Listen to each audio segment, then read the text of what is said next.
Hamilton and Jefferson signed the legislation, and the first Bank of the United States was chartered for 20 years. Now, besides assumption and besides, funding in par, besides the National Bank, another issue that they had to face was actually money. They actually had to collect money in order to do what they needed to do.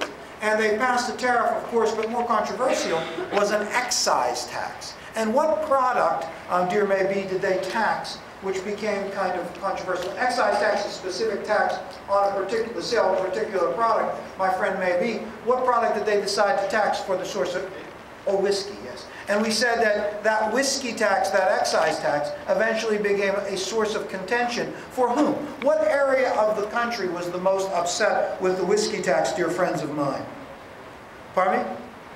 Which? West of the Appalachians. Yes, west of the Appalachians, and kind of the center of that. The center of that was western Pennsylvania. And we talked about the Whiskey Rebellion. You read an article about the Whiskey Rebellion. That was fascinating, was it not? When you read that article about western Pennsylvania, the Whiskey Rebellion, and what happened and what transpired. But we said that this Whiskey Rebellion, although it seems kind of comical, was a serious threat, or at least perceived as a serious threat, to the sovereignty and the authority of the new national government. And that may have been why Washington and Hamilton were so adamant in sending an adequate force to put it down. Now, we did also say that the total package that Hamilton puts forward, the financial proposals, the excise tax, and the National Bank, causes a division, a political division, between those who support Hamilton's financial proposals and those who oppose them. Those who support Hamilton's financial proposals begin to refer to themselves as Federalists. Those who oppose Hamilton's financial proposals, led initially by James Madison and eventually by Thomas Jefferson, begin to refer to themselves as Republicans. Now, we said ideologically, the difference between the Federalists and the Republicans had to do with ideological differences between Hamilton and Jefferson. Tell me one. Just tell me one ideological difference between Hamilton and Jefferson. Who will do that? Who in this room? McMasters of all people. I would have never suspected. Go ahead. Hamilton supports a strong central government and Jefferson supports 8 weeks. Oh. So dear Kelly McMasters said this. She said that Hamilton supported a strong, powerful, energetic central government, and Jefferson was afraid of a strong, powerful, energetic national government, so he wanted to keep the national government weak and unintrusive. Hamilton wanted the national government to be strong. Why? And this even goes deeper into their differences. Dear Felix. Jefferson trusted the people and Hamilton did not. Yes. Right? So Thomas Jefferson had an inherent trust in the ability and the morality of the people to be able to govern themselves. Hamilton was suspicious of that. Would the common folk collectively, and that's democracy, would the common folk collectively be able to govern themselves? And Jefferson was more confident in the common will of the people, and Hamilton was afraid of it. Jefferson feared a powerful national government dominated by an aristocracy. Hamilton believed that it was necessary to protect the Republican experiment. And so from those ideological differences comes their opinions about different things, like the power of the national government, like the whiskey tax, like assumption and the national debt, the French Revolution, and other things. Hey, geographically, who might be likely to be a Federalist, or geographically, demographically, who might be likely to be a Federalist, who might be likely to be a Republican? Go ahead, dear Danielle. So you're saying that Federalists are more likely from the Northeast, New England in particular, and the Republicans geographically where? South and West, obviously. How about in terms of wealth or influence? If I'm a merchant, Federalist or Republican? Federalist, because I want a strong, powerful national government to protect trade. If I'm a Western frontier farmer, in Western Pennsylvania, what would I be likely more, Keith? Federalist or Republican? Republican, because I resent a powerful national government that's going to tax me from far away, and I also resent the fact that they can't protect me from the Native Americans. Right? Now,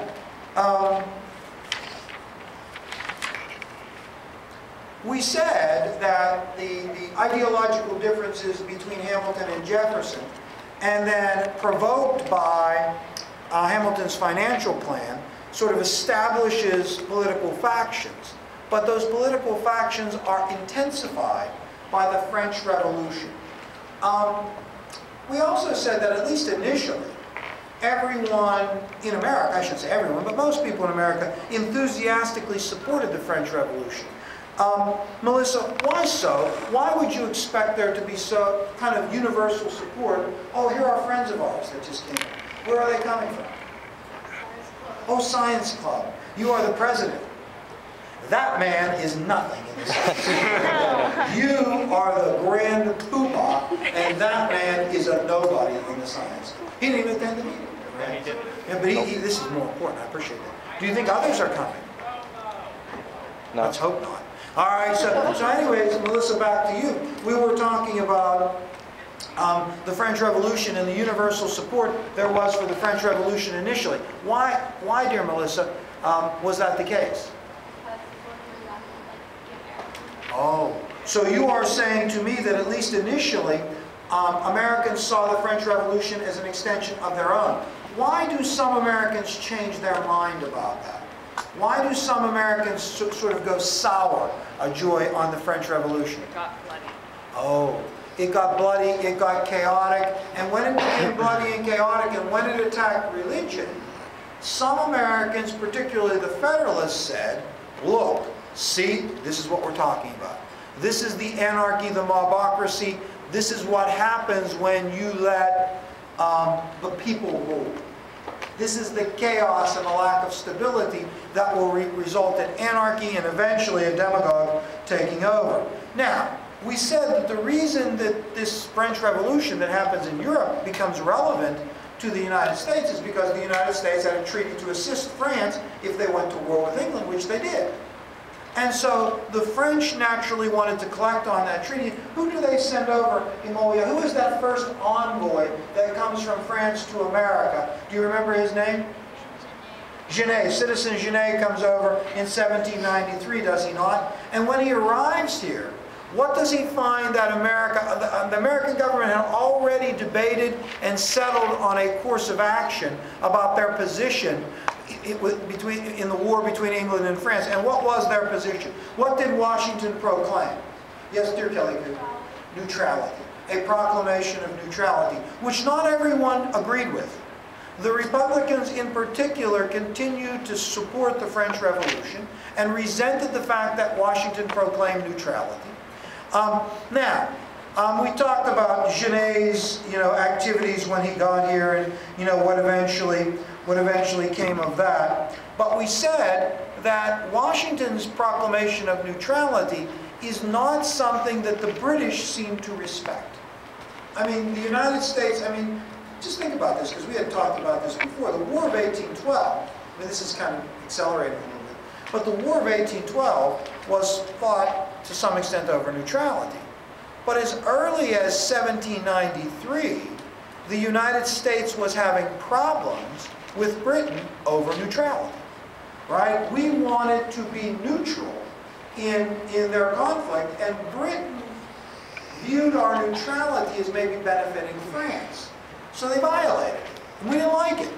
And they also, in our view, inspired the Native Americans on the frontier, refused to evacuate their Northwest forts, and so as a result there was intense pressure on Washington in 1793 to declare war on Britain. But he does not. He does not declare. Nicoletta, rather than declaring war on Britain, what does Washington do? He declares the United States neutral, and he sends a special envoy over to England. Who was that special envoy? Go ahead. John Jay. John Jay, who went over to England with the mission of negotiating an agreement between England and the United States that would settle these issues that divided them. Does he negotiate such an agreement? He does, sort of. it's not a wonder